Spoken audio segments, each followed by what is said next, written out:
GoldenEye 007 has a special place in our hearts, so it should come as no surprise that we're suiting up as James Bond once again for this episode of Pop Fiction. This was an ambitious game that paved the way for first-person shooters on home consoles. Given the scale of GoldenEye and its huge fan following, it was only a matter of time before the rumors poured in. We've already tackled the mystery of the island in the opening level. This time, we're taking a closer look at the fabled hidden level, the Citadel. The history of this alleged level dates back over a decade when some people began to poke around inside the game's code.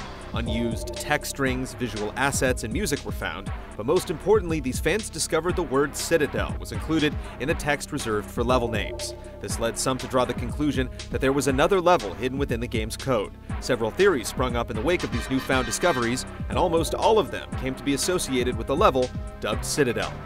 Though most of these conspiracies were easily debunked, eventually someone named Crigi came forth to reveal the method that supposedly unlocks the hidden level. It's time to put our spy skills to the test.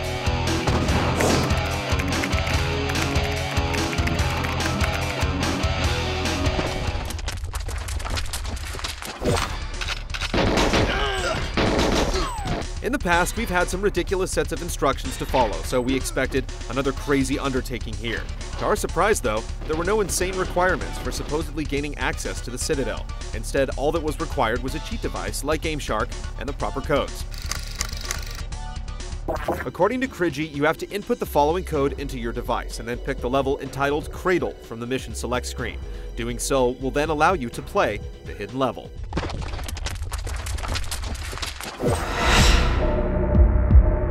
Fired up our N64 with the GameShark device in hand and inputted the codes outlined by Crigi. GoldenEye started up as expected, and we entered the mission select screen and picked Cradle as instructed. Instead of loading the famous satellite level with the final showdown between Bond and his nemesis 006, an oddly shaped pyramid-like environment appeared before us.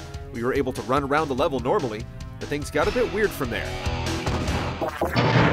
Bond couldn't interact with any of the ramps or walls and simply passed through all solid objects. Firing off rounds at walls, turrets, and oddly placed guards worked fine enough, but the level was hardly playable by any standards. If anything, it looked more like a test environment with some of the assets of the Cradle level loaded, like the turrets and guards. Still, we had managed to unlock this fabled level, even if it was completely unfinished. We were curious how anyone was able to figure out how to unlock Citadel, so we went straight to the source. We spoke with Christian Crigi Burgess, the person who came up with the original method of accessing the Citadel, as well as Noah Zoinkity Granith and Mitchell Subdrag Climate, the duo that spearheaded a project that made Citadel fully playable. According to them, Christian originally relied on a method of loading stage backdrops with other stage setup files, a trick used to make solo stages available in multiplayer, to access the Citadel. Except in this case, he did the exact opposite. Christian switched the stage background of an existing solo level with the Citadel setup files. He explains that he originally started with the hack made for Rare's other popular N64 shooter, Perfect Dark. Christian made an object modifier to view various weapon models, and then decided to mess around with the 16-bit values assigned for objects. By doing this, he discovered unused models such as a Skeetar spaceship, but also a bunch of assets that wouldn't even load. This prompted Christian to look closer at the ROM and the list of asset names. He then cross-referenced them using his object modifier. Christian now had a list of the name of the assets, as well as their 16-bit values. Using GameShark, he searched for every asset in the game, which brought him to some labeled as BG data, tiles, pads, and setup. These assets represented the core components that made up the various levels in Perfect Dark, and from there Christian found a list of every level in the game's memory. He swapped around assets from one level to another, and also found any level not used in the final version of the game.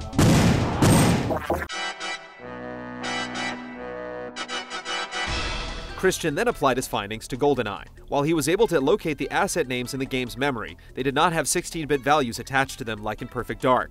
So instead, he used the actual address of the first letter in an asset's name, and from there he was able to find the level list in GoldenEye.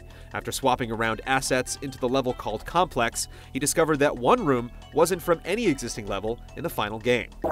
Unfortunately, when he loaded up Complex with this new data, he can only see a small part of it due to how most levels in GoldenEye only render out a single room at a time. However, there was one level that rendered out the entire stage at once, Cradle. By swapping the BG data of Cradle with the new one, Christian was able to see the entire new level, though it was far from a fully functioning stage. All that was left was how Noah reworked the Citadel to become fully playable in multiplayer. he stated that all stages have a clipping file that determines where you can move. The issue with Citadel was that its file used a much older format that was incompatible with the retail version. So by swapping the clipping and giving it a valid setup file so the player will load, the stage became visible. The side effect, though, was that you could still move through the original level, in this case blindly. As we moved from room to room, it activated the rooms that matched the same room number in Citadel. A special visibility code made the whole stage visible one room at a time. In other words, you could see the whole stage, but it still wasn't playable.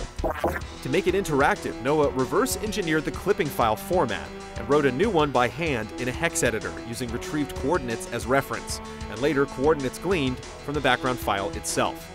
From there, Mitchell came up with a way to load Citadel via GameShark. It was going to take thousands of lines of code in GameShark to make Citadel playable, but the device had a maximum limit of 255 lines. That's when Mitchell got creative and created a tool that allowed the data to be transferred from a PC to a GameShark via a parallel port. This allowed for one multiplayer match in the Citadel, and if you wanted to replay the stage, you had to restart the whole process. Since then, the process was refined, and it's much easier to make Citadel playable today. The community proved the existence of the level, but there were still several questions. Did Rare ever intend for Citadel to be a level in the final game? Or was it really just a test environment, like we've seen before in other games? We reached out to former 007 staff members like Ken Lobb and Martin Hollis, but our inquiries went unanswered. However, when fans originally confronted Rareware about the Citadel, they had the following to say on the matter.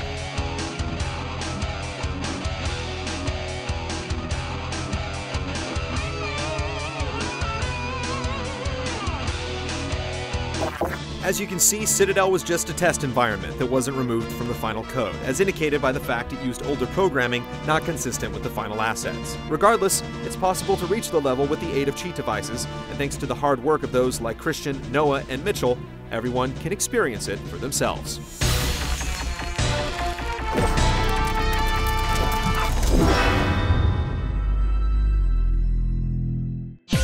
See this and other GT shows and game reviews on the GT Originals iOS app, available now on the App Store.